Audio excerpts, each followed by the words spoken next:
E aí pessoal, tudo bom? Uma aulinha rápida aqui sobre improbidade administrativa, tá bom? Tratando aqui apenas de alguns conceitos básicos, algumas noções iniciais da Lei 8429 de 92, que é a Lei de Improbidade Administrativa, e vendo o que é improbidade, quem pode cometer um ato de improbidade, enfim. Só as noções iniciais, a gente vai trabalhar bem esse conteúdo. A gente até falou alguma coisa pelo Zoom, mas não se preocupem, fiquem tranquilos, tá certo? A gente vai trabalhar isso, vai abordar isso muito bem, tá certo? Tá bom, pessoal. Primeira coisa, né? Qual é a base, onde é que está o fundamento da improbidade administrativa? Isso vai estar na Constituição Federal, artigo 37, parágrafo 4º, tá bom? 37, parágrafo 4º. E, claro, na Lei 8429/1992, que é a LIA, né? Lei de Improbidade Administrativa. Está apenas lá? Não. Outros diplomas legais, como, por exemplo, o Estatuto da Cidade, vai ser importante também para a gente entender a improbidade administrativa, até porque ele prevê algumas modalidades de improbidade administrativa. A gente vai falar nisso daqui a pouco, tá bom? Quando você vai estudar improbidade, você vai no seu manual de direito administrativo, você vai, sei lá, consultar a jurisprudência, é muito comum ver essa expressão, ilegalidade tipificada e qualificada pelo elemento subjetivo da conduta. O que é isso, né? Esse é o entendimento dos tribunais, sobretudo o STJ tem uma série de julgados nesse sentido, em que a improbidade é qualificada, é chamada de ilegalidade tipificada e qualificada pelo elemento subjetivo da conduta. Tá, mas o que é que isso quer dizer, né? O que é que isso vai significar para a gente? O que é que a gente tira daí? Tá bom. A improbidade, pessoal, ela se refere ao próprio dever de conduta do agente público, tá certo? A gente sabe que o agente público, no exercício das suas funções, ele tem que agir com honestidade, ele tem que agir com moralidade, com boa fé, não é com ética. Então, ele tem que respeitar, de uma forma geral, os princípios norteadores da atividade administrativa, os princípios norteadores da administração pública. Tá bom, e quando ele não age dessa forma? Né? Tá, o ato vai ser ilegal. Tá, o ato é ilegal quando ele fere a legalidade, mas e se o ato foi imoral? Né? Como é que fica? E se esse ato não foi praticado com lealdade, como é que faz? Então, os atos de improbidade, eles vão se encaixar aí, eles são condutas, não é? Previstas na lei como sendo condutas ilícitas, que ferem esses princípios administrativos, a moralidade administrativa, a legalidade administrativa, a boa-fé administrativa. Então, a improbidade vai se referir a isso, tá bom? Ser probo, né? Quando você diz fulano é um sujeito probo, você está dizendo que ele é um sujeito correto, que age com retidão. Improbidade é o oposto disso, tá certo? Observação importantíssima. Já teve, até ainda tem algumas cisâneas doutrinária, né? Se improbidade poderia ser considerado um ilícito penal, etc. Improbidade é um ilícito civil, tá bom? Pode ser considerado até um ilícito político também, mas é um ilícito não penal, é um ilícito civil, tá certo? E a gente já sabe, a gente já estudou, se você pratica um ato ilícito, não é? Você pode responder por um processo administrativo disciplinar, você pode responder penalmente por uma ação penal e você pode responder, claro e evidentemente, pela prática de um ato de improbidade administrativa. Então, grosso modo, em poucas palavras, você pode se lascar nas três esferas, né? Administrativamente, civilmente e penalmente. E a gente viu, claro, a questão da independência, né, dessas instâncias julgadoras, e o único caso em que o processo penal aniquila o processo administrativo, em que o resultado do processo penal acarreta o arquivamento do processo administrativo, que é quando o sujeito é absolvido por inexistência do fato ou negativa de autoria, etc. Mas tá, isso a gente já falou, isso a gente já sabe. Tá bom. Então, já temos uma noção, né, do que é improbidade. Improbidade é o que não é probo, o que não é correto, o que não é praticado com retidão, não é feito da forma adequada, é feito de uma forma imoral, incorreta, desleal, etc. Certo, dando sequência, não é? Entrando agora na lei de improbidade administrativa. Os atos de improbidade, pessoal, vão estar previstos nos artigos 9º a 11 da lei de improbidade administrativa, tá certo? Artigo 9º vai ser enriquecimento ilícito, artigo 10 vai ser prejuízo ao erário, tá certo? Teve uma inovação legislativa, que foi o artigo 10A, que é concessão ou aplicação indevida de benefício financeiro ou tributário.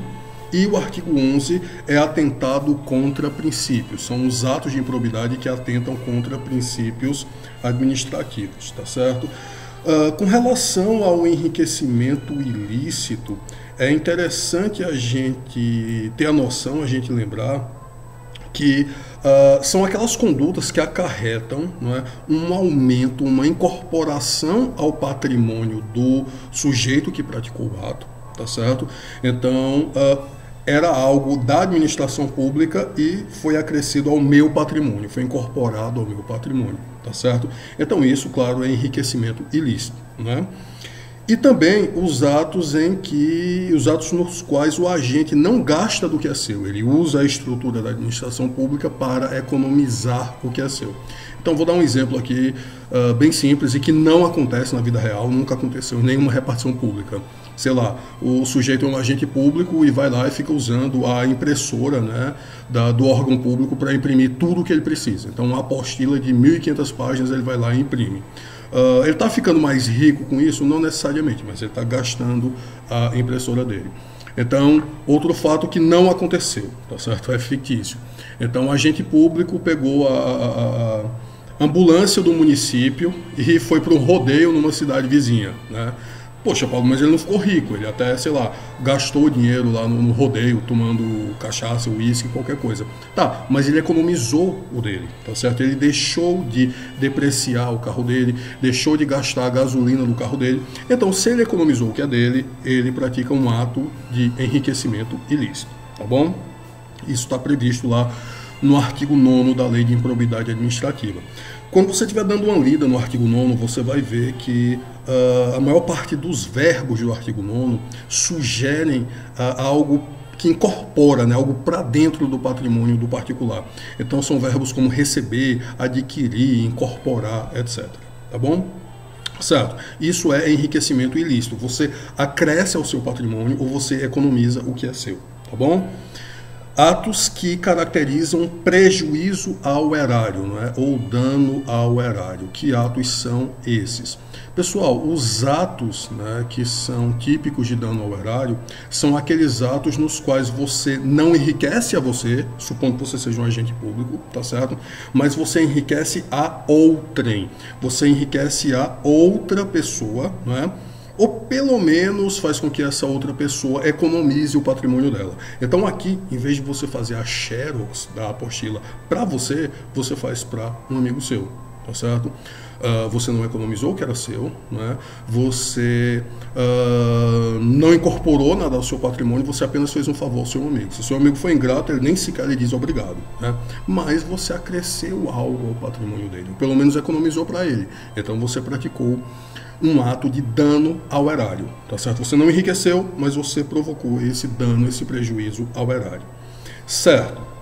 Concessão ou aplicação indevida de benefício financeiro ou tributário é bem simples, né? Você tem um benefício financeiro, um benefício tributário, sei lá, uma isenção fiscal, por exemplo, e você é o agente público e você concede sem a observância das normas, né? Você não concede à pessoa que deveria receber devidamente, dentro da lei, tudo certinho, respeitando o princípio da legalidade.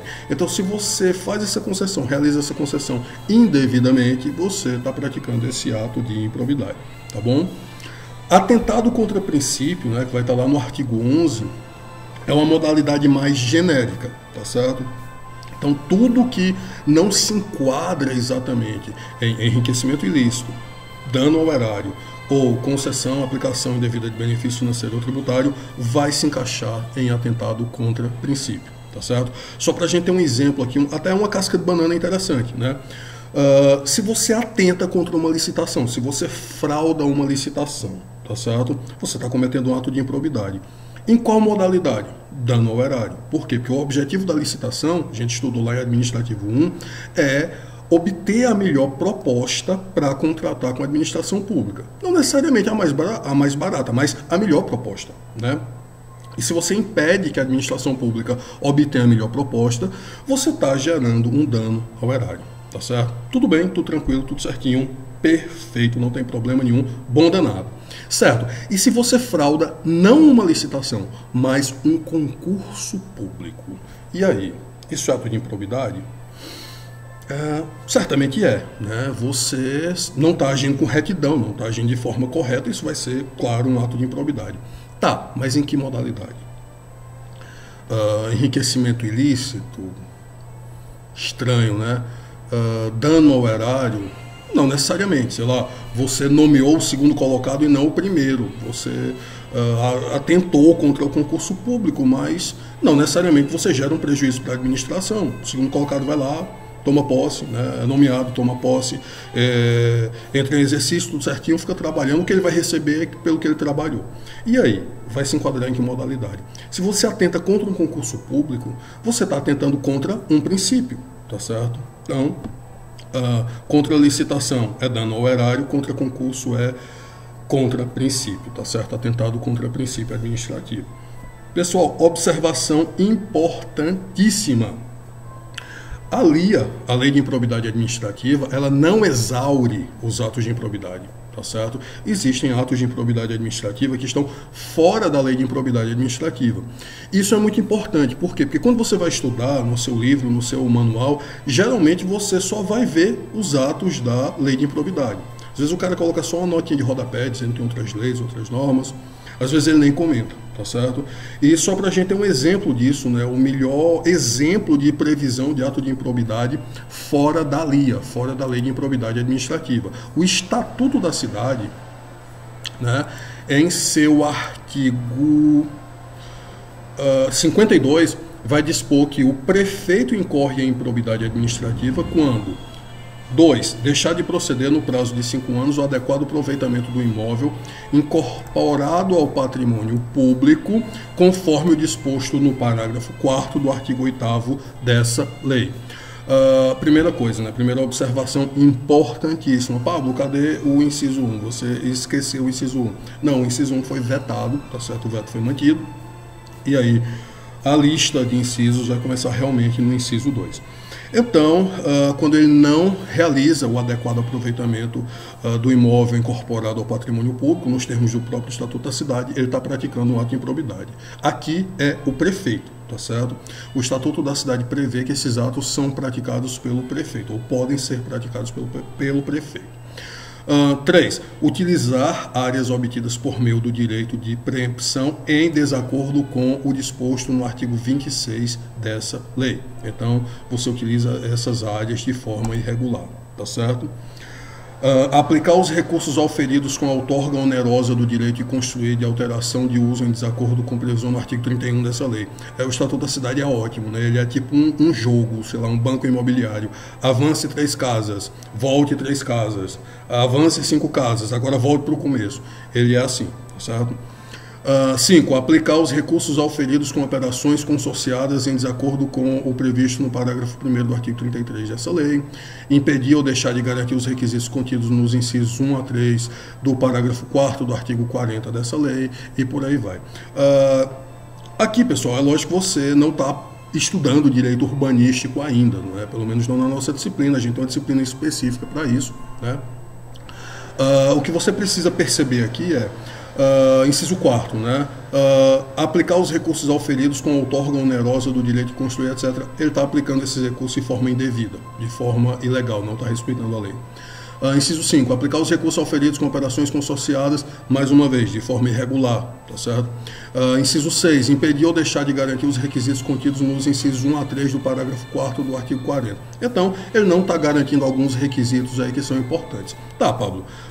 O inciso 4 e 5, os incisos anteriores é tranquilo, está falando de imóvel, está falando de recurso, e aí eu sei que ele não está agindo em relação a isso da forma correta, né? E esse inciso 6, o que é que ele quer dizer, tá certo? Para eu memorizar isso, para eu entender isso e não precisar, sei lá, estar sempre recorrendo ao Estatuto da Cidade.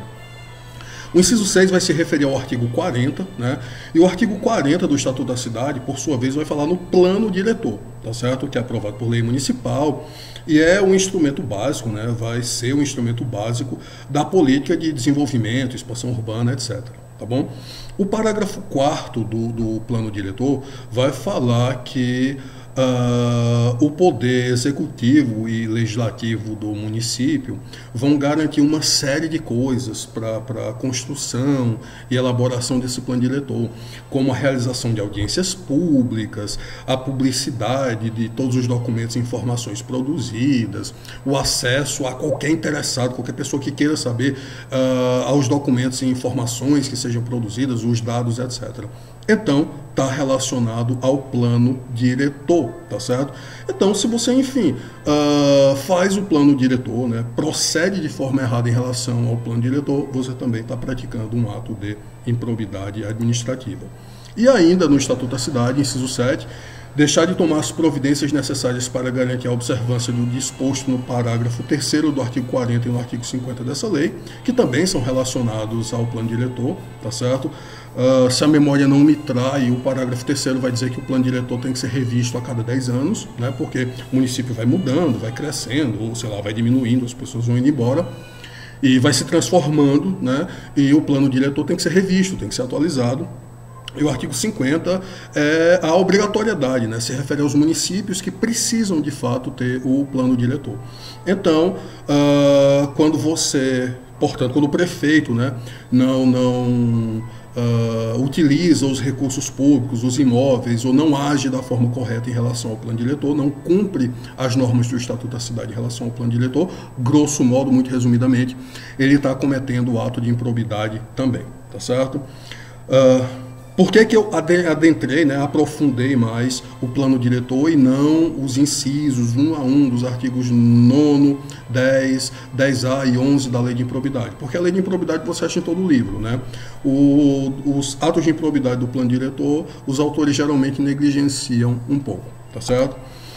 Dando sequência mais uma vez, né, quem é que pode ser o sujeito ativo do ato de improbidade? É o agente público. Isso vai estar no artigo 2º da Lei de Improbidade Administrativa. E por agente público aqui eu quero falar todo aquele que exerça função pública, ainda que transitoriamente, ainda que independentemente de remuneração. Tá certo? Foi agente público.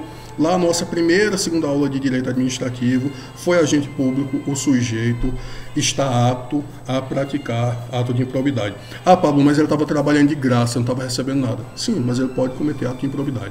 Ah, mas era temporário. Não tem problema, tá certo? Pode cometer ato de improbidade também, tá certo?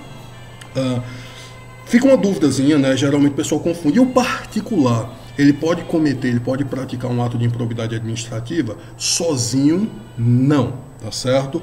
O particular, ele vai incorrer, né, nessas condutas de improbidade administrativa se ele induz, se ele concorre, né, se ele vai junto lá com o agente público, se ele se beneficia de alguma forma, né, recebe dinheiro do agente público, se beneficia de forma indireta ou indireta. Então, se de alguma forma ele está em conluio com o agente público, opa, aí ele é enquadrado também. Mas sozinho ele não pratica ato de improbidade. Tá certo? Ele tem que estar mancomunado, ele tem que estar em conluio com um agente público, tá certo? Muita atenção aqui. O que o particular vai poder cometer, pessoal, é um crime, tá certo? Recapitulando aqui, reforçando aqui, tá certo? Vou até aumentar aqui para você ver como minha barba de mendigo tá enorme. Eu vou fechar a cara aqui, fazer minha cara assustadora, tá certo?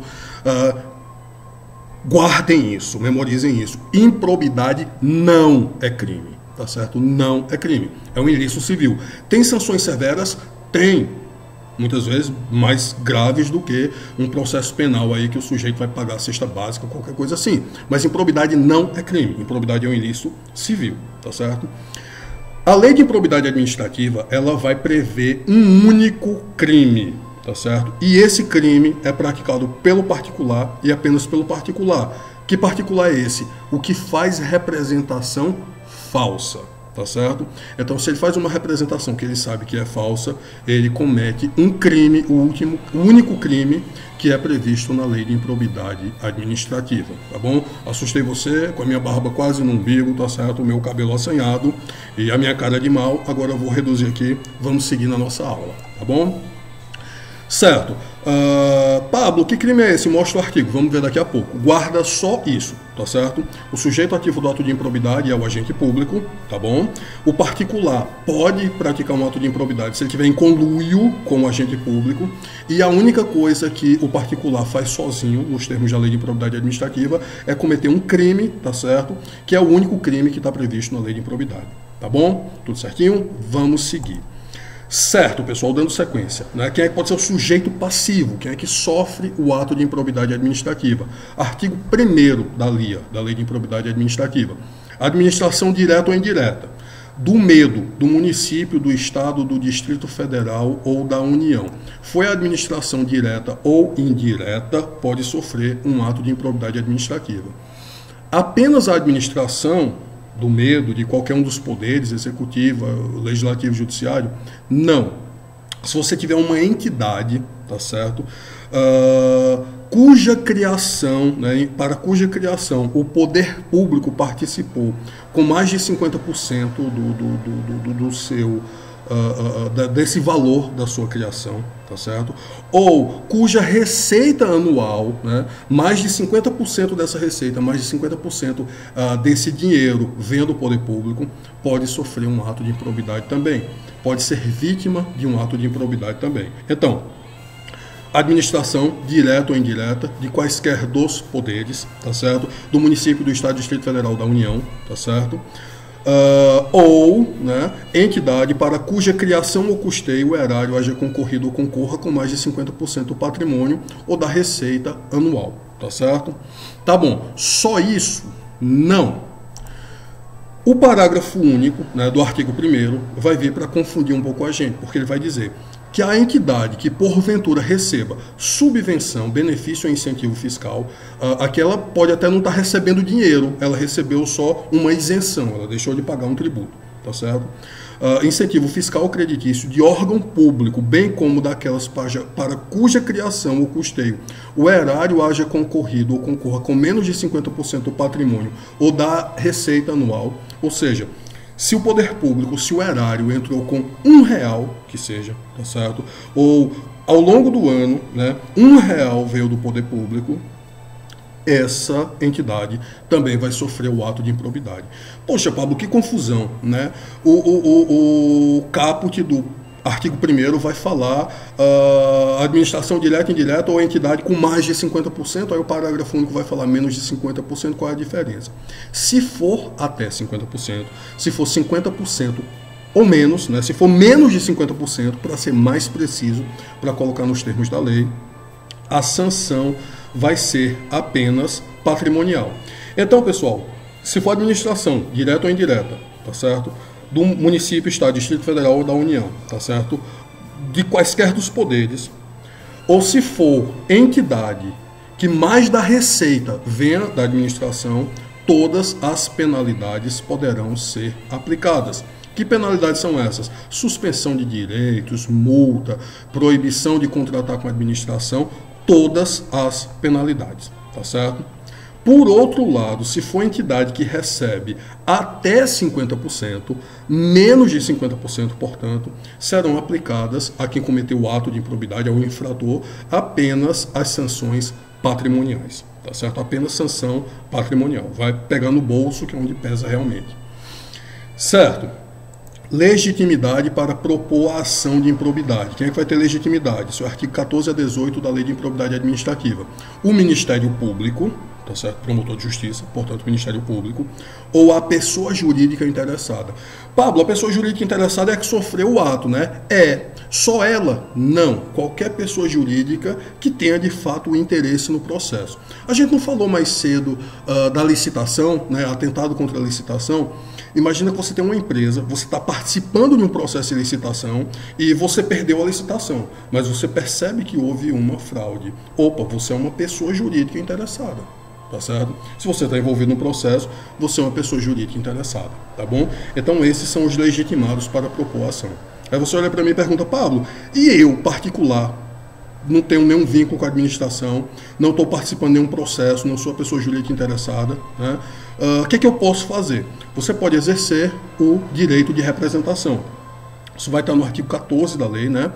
qualquer pessoa, a lei vai colocar nessas palavras, qualquer pessoa poderá fazer a representação. Então poderá informar, por exemplo, ao Ministério Público que foi praticado um ato administrativo.